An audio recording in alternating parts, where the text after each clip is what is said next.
mahira, tudo mahira magerishi. Oshi karala bahita. Usara manaraki, lava yashira malakira. Tuture hela makai. Ishikira baliham haishi. Ula haikala mali.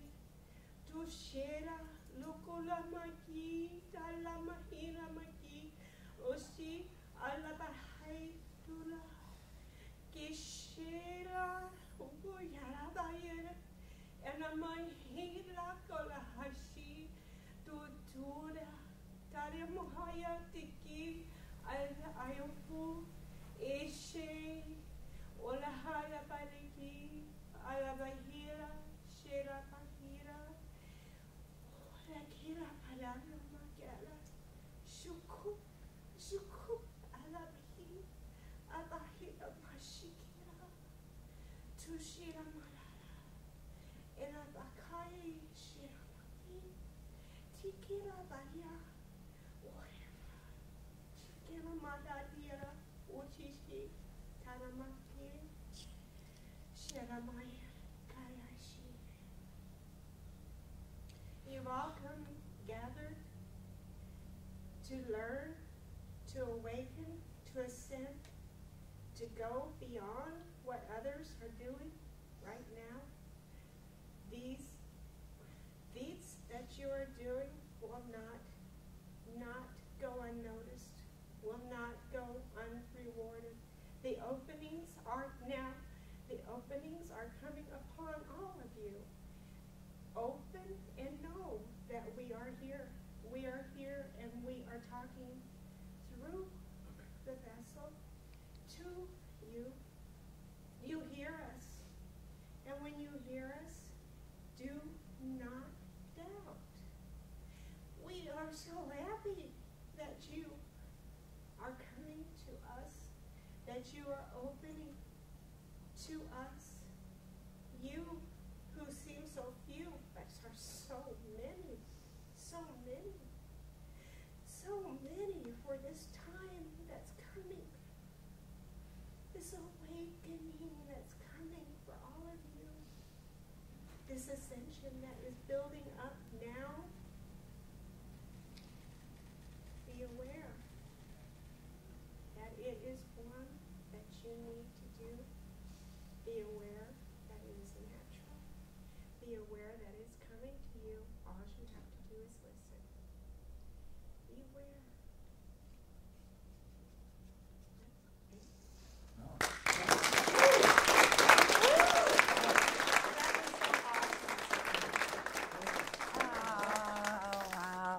I love you. God, you so put me on the spot, but I love it. Actually, they put me on the spot. So. Yeah, and she's going to be on the spot a lot more. So, okay, sweetie, that was wonderful. Thank you. So, yeah, we have her cards right here in the corner. Anyone that wants a reading, you can contact her, make an appointment. It's incredible. That's all I can say. And I don't always cry. But okay. This is a very emotional thing, though, for all of us, because, you know, we've been waiting for so long for our star family to be here with us. And, you know, life has not been worth the living until I met all of you guys. I met my star family on this planet, and I realized we have been waiting for each other. Mm-hmm. We're here. So again, this is Cassandra. Oh, thank you, sweetie. I love you. You too, honey. Thank you for bringing her, Cynthia. Yeah, well, like that, there's no stopping. Let me tell you, she's got some wonderful messages. And I've been very fortunate. She brought tears to my eyes, too, so just in case anything's running. Yes? Our spirit grows with the water from our tears. Oh, that's good. Mine's growing a lot. Speaking of cards, did someone have that little card, the Galactic Family thing that was given? Oh, great. Yeah, thank you. Because that was a gift, and I don't want to lose track of that. Thank you so much. Okay. Folks, only UFOs, aliens, and extraterrestrial. Come in for contact. Right. Okay, now I don't even remember. Does anybody remember? Because I don't remember where I let off. You're going to tell us something. Star seeds. Okay, star seeds. Yeah. Yes, right, Frank. And what I want you to know, first of all, this is what my guides have been telling me. My job is not to teach people to be followers, but to be their own leader. We have contact within us, with our higher selves. We can go within to our higher selves, and we can ask our higher selves what the truth is. When we follow others, and they sound like they've got all kinds of great information, and I will say this, that I had some people really panic here a few months ago, I guess about 3 or 4 months ago. There was someone that was on the YouTube, and she was talking about DNA and about activating your DNA, and that you will not make it into the new world unless you do everything the way she tells you. And I got news for you. You don't have to, because we were born with all the DNA strands we need. They may not have been activated when we first came in, but it is through our love. It is through working in the light and understanding who we are. All the love we give to others, we are actually activating that DNA. In 1997, when I had gotten, as if I needed anything more, I had gotten a brain tumor secondary to the accident I had in 1993. I didn't know, I mean, I had literally given up on life. I decided I'd gone through 6 surgeries, and I didn't want any more surgeries. Nobody was going to cut into my head. And I decided not let my children have to see me suffer. I will choose to go myself and leave early. Why would I want to, be a pain to everybody else by letting them watch me suffer? Well, I went out on a little trip with a friend, and we stayed in a cabin, and I knew I was going to see my extraterrestrial friends again. It was just one of those things that you just know. I didn't have a phone to call them and so forth, but the first night, nothing happened. And the second night, and I was only there for 3 nights, see. And the second night, I'm going out, and by the way, I'm climbing a mountain that I had barely been able to walk just a few months before that. 2 months before I went on this trip, with all the surgeries I'd had, my knees were going out on me again, and I was told I'd need both knees replaced. And I woke up one morning with a hole, or not a hole, a little red spot beside one knee, and then a week later woke up with a red spot beside the other knee, and I had absolutely no pain. I was healed. They are always taking care of me. If only they'd give me a tummy tuck and my eyelid, but they won't do that, But I've been asking them, I said, can you please stretch this back and get rid of all the wrinkles? And they keep saying, oh, your time's coming, because when we leave here, by the way, or when it's the end, we go back to looking young again. So I hope it's soon. But yes.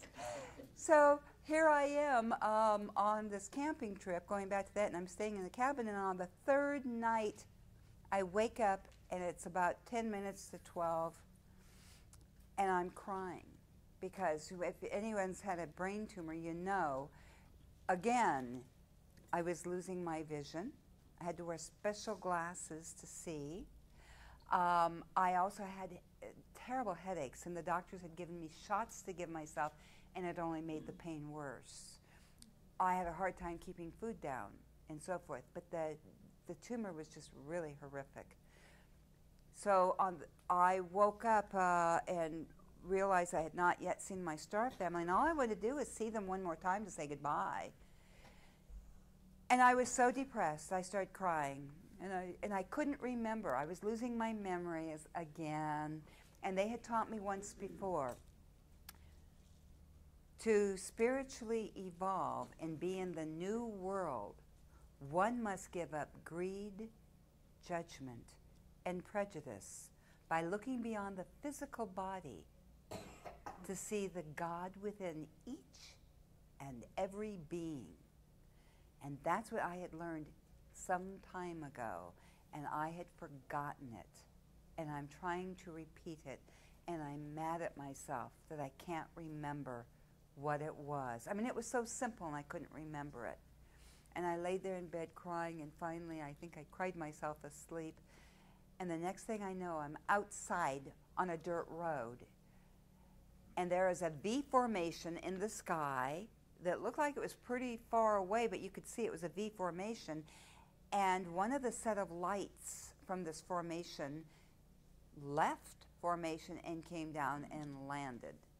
And it was a small transporter ship in which many human-looking women, this is a woman's world, came out in their uniforms. And I'm thinking, this can't be real because I'm awake, but yet I'm really in the etheric realm. I'm in the fifth dimension, but it seems real, but yet like I'm sleeping and dreaming it, right? But it's real. I'm on the, and these beautiful, beautiful looking women, let me tell you, they're very sexy looking. They star women. Now I know why so many men go out there and call upon the stars. Oh, please, please come to me tonight and land right beside my bed. Found me out. These hot alien women. And they had great, let me tell you, their bodies were perfect. And I said to them, telepathically, actually, I'm not speaking to them, I'm thinking to myself, oh my God, they have nice bodies.